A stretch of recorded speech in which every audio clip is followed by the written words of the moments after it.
In the summer heat of 1518, in the narrow streets of Strasbourg, something impossible began with the sound of a single foot striking stone. Tap, tap, tap. Neighbors leaned from windows, startled not by music, but by the sight of Frau Trophäa dancing alone in the street. No song, no joy, no explanation, just relentless, breathless movement. And as the hours passed, that quiet tapping became a frantic rhythm that no one could ignore. By nightfall, crowds gathered, whispering in confusion. Was she possessed, cursed, grieving? A young baker named Lucas pushed through the onlookers, his apron still dusted with flour, unable to look away from her trembling limbs. Someone should help her, he murmured, but no one stepped forward, because deep down the people of Strasbourg feared one thing above all. Whatever this was, it might spread. And then, it did. By the next sunrise, a handful of others had joined her. Not willingly, not with smiles, but with the same terrified momentum, as if their bodies were puppets pulled by invisible strings. Their feet bled, their faces twisted with exhaustion. Still, they danced.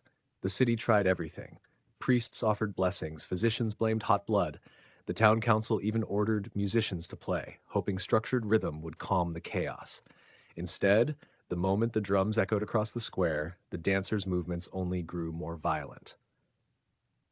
Lucas watched helplessly as more neighbors succumbed, his friend Gertrude shaking with fear as her legs betrayed her, a traveling merchant who collapsed into his own staggering steps, a young mother who begged her body to stop even as she spun uncontrollably. The city felt as though it were sinking beneath an invisible tide. Anxiety clung to the air like smoke, and at night, those who weren't dancing lay awake, wondering, what if I wake tomorrow and my feet begin to move? Rumors swept through taverns and churches. Some claimed it was a curse from St. Vitus. Others whispered of poisoned bread, moldy grain twisting minds into frenzy. And a few believed the truth was simpler and far more frightening, that this was the human mind breaking under fear, hunger, and the weight of a world too hard to bear. Days passed, then weeks. More than 400 people were caught in the relentless throbbing of the plague. Lucas searched the crowd each morning, praying he wouldn't see another familiar face among the dancers. But one evening, as the sun bled gold across the rooftops, he spotted Frau Trophäa again, still moving, though slower now, as if the force gripping her was finally loosening. And then, without warning, the dancing stopped. Not with triumph, not with answers, just an exhausted silence that settled over Strasbourg like a shroud.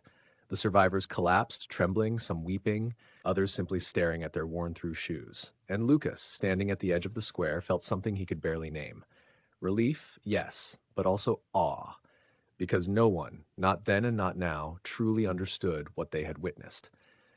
Historians still argue, was it mass hysteria, a neurological reaction, contaminated food, or something deeper, something that lives in all of us, the way fear can echo through a community until it takes physical form.